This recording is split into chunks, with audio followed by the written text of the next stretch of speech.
The story kicks off with our main character waking up in a strange, messy room.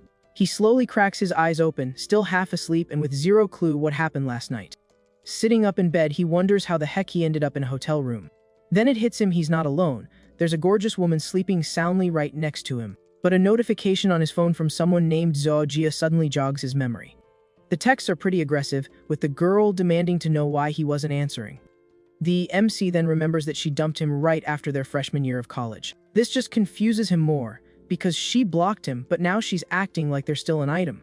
To clear his head, he decides to check the calendar for the current date. Seeing October 8th sends a jolt through him, and he realizes he's somehow gone back in time. He remembers her words, saying she'd found someone who truly loved her. Then we see his ex with an older guy, telling our MC to just get lost. The young man was completely devastated, having sworn he would love her forever and ever. Back in the present, he sees her first message was, as usual, a request for money.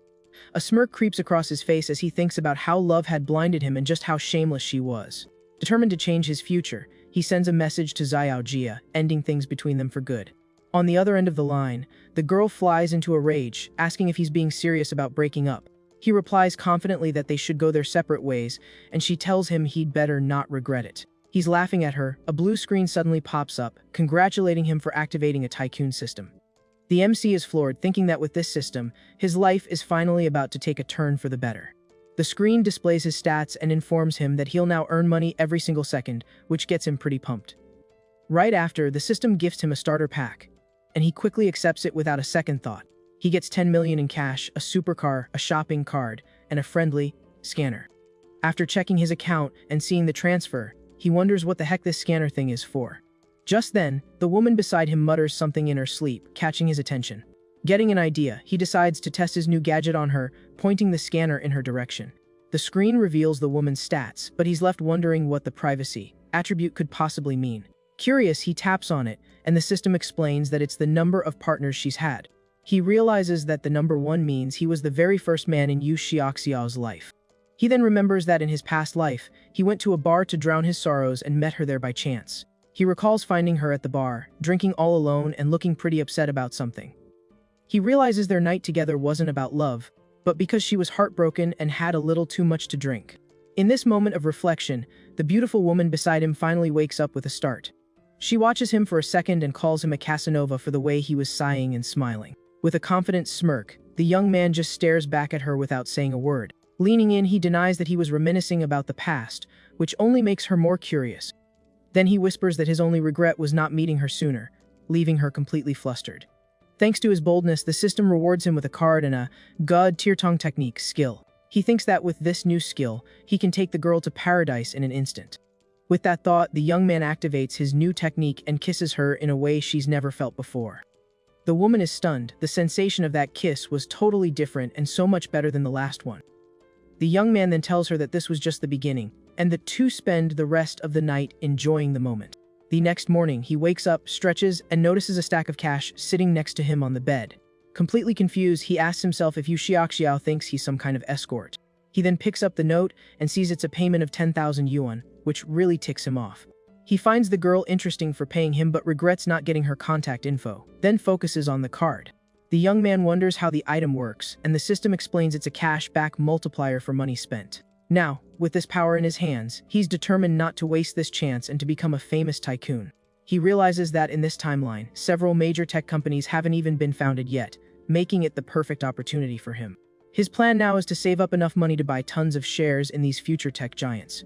Holding the car key, he thinks about how the city has no limits on real estate purchases, which is perfect. Suddenly, a beautiful woman approaches his car, and he thinks about using his cards to buy a few properties. The woman sits on the hood of his yellow car and, with a smile, asks if the vehicle belongs to him. Our protagonist calmly confirms the car is his and asks what she wants.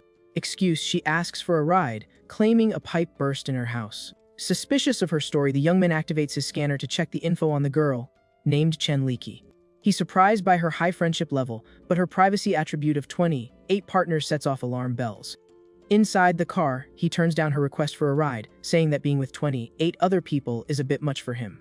He drives off, leaving the woman in shock and wondering how he knew about her past. She comments on how handsome the MC was, while the old man just stands there, completely lost. The old man offers to help the woman with her pipes, saying he's been a professional for 30 years. The woman gets annoyed by his offer and immediately calls him a pervert and a creep. The old guy is confused because his technique is top-notch, and he doesn't get why she's yelling at him. Disgusted, she tells him to get lost while he follows her, and the people around them start laughing at the scene.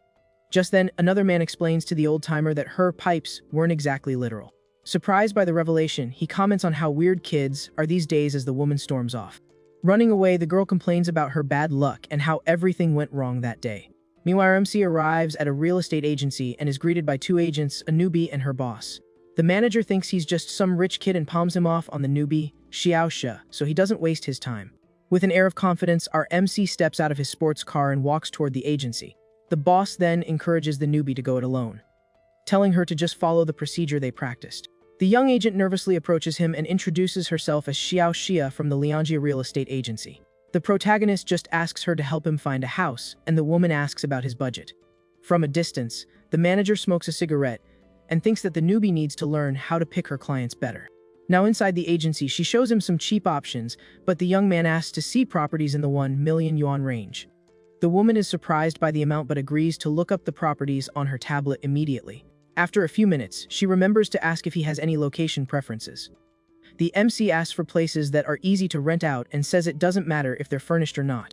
He watches her and thinks she's pretty inexperienced, but at least she's sincere, and decides to use his scanner on her. The agent then shows him a few options near a commercial street with varying prices. The MC remembers that his starter card has a 1 million yuan limit, so he can't go over that amount for each one. She asks if he's not satisfied, but he's just thinking about how to maximize the bonus from his card. He asks if the price of the more expensive houses can be negotiated, because if so, he'll take all 5. He doubles down, saying that if he can get each one for 1 million, he'll pay for it all in cash, leaving the agent in total shock.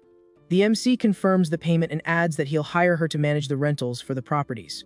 The woman is ecstatic about the huge commission she's about to make and promises to get him that price. The manager overhears everything and bitterly regrets misjudging the client, wanting to slap himself. An hour later, the manager, now in a suit, presents the final contract with a total price of 5 million yuan. The protagonist signs the contract, saying he trusts her and that he'll contact her for future purchases. The agent is thrilled with her commission and wonders what kind of tycoon he is to already be talking about buying more. The system shows that he received 230 million back from his 5 purchases. With that, his system levels up, and he starts earning almost 1 yuan per second. He thinks the agent was his lucky star, and that he's going to make the most of this new life. Our MC calls the woman over to a corner, making her manager very curious.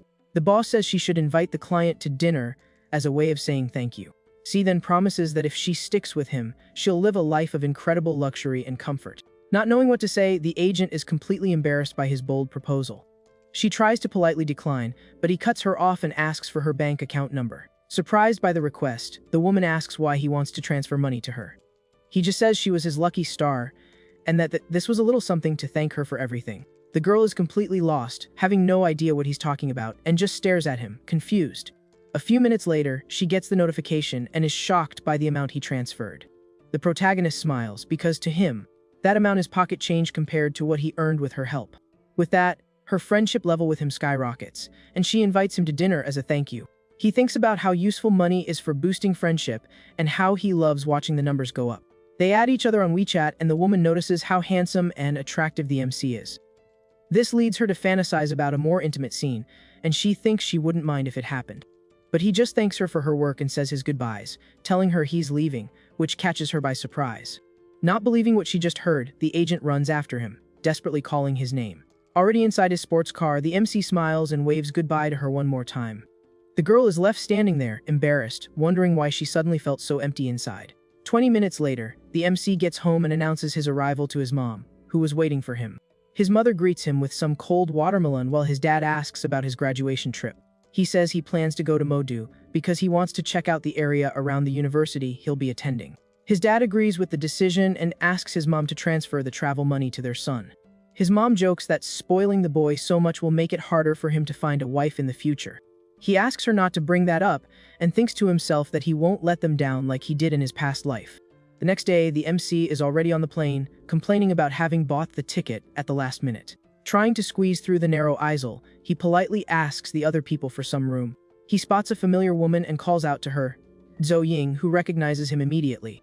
He confirms that this is his seat, and coincidentally, she says hers is right there too.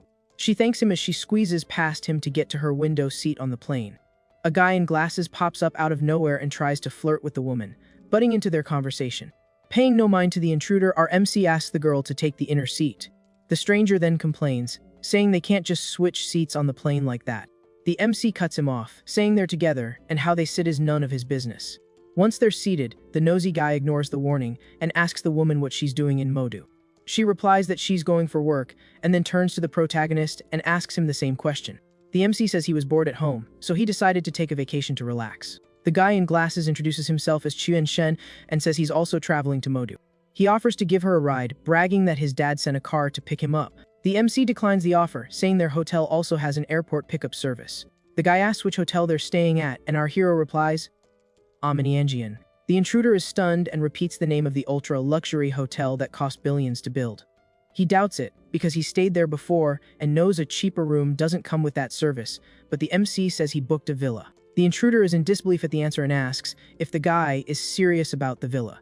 The woman then comments that a single night costs 80,000 and is surprised to learn he's a rich kid. With a smile, he says she's a rich kid too, so she has no room to talk. The MC then remembers that she was the school belle and came from a very famous wealthy family in town. Back then, she was so quiet and focused on her studies that no guy dared to approach her. He was focused on his ex-girlfriend at the time but heard that her family ran into some financial trouble. Back in the present, the girl says with a sad look that she's not really a rich kid anymore. The young man realizes he's hit a sore spot and quickly tries to change the subject to lighten the mood. To break the awkward tension, the two start talking about the good old days in high school. The woman laughs a little and agrees that their high school days were really fun. With that, he thinks he's finally broken the ice and decides to use his system on her again. The system screen shows that her privacy is 0 and her friendship has climbed to 75. He wonders if she was already paying attention to him back then, since her friendship level was so high. After landing, a beautiful woman in a suit introduces herself as his private butler, Wang Yoyan. The protagonist is quite impressed with her professionalism, as you'd expect from a place like that. Our MC then asks where Zhou Ying is staying, and she says at a friend's house in Pudong. With that, he insists on giving her a ride and asks his butler to take her to her destination first. From a distance, the guy in glasses watches everything and thinks about saving the girl to have a romantic night with her. 25 minutes later, they arrive and the woman thanks him and asks for his contact info to treat him to dinner. He accepts the offer but jokes that she'd better not forget what she promised him. They exchange contacts and our MC says goodbye, telling her not to worry about the ride. The intruder is shocked that the guy just let her go and laments that his heroic plan was ruined. Half an hour later, our protagonist arrives at his villa and thinks the stay was worth every penny. The butler then informs him that his bath is ready, and he decides to go relax for a bit. Suddenly, the woman grabs him from behind, and he jumps, asking what she's doing. She says the service includes helping him undress, but he'll have to handle his own underwear. Once in the hot springs bath, he watches the woman and asks her to wait a moment. The butler explains that scrubbing his back is also part of the service, but she won't be washing him. He enjoys the moment and thinks that up close, she's very attractive and a special service would be nice. The woman says she's only doing this because she felt a connection with him and starts to take off her clothes. With that, she gets into the water with the young man, and he's taken aback by her beauty.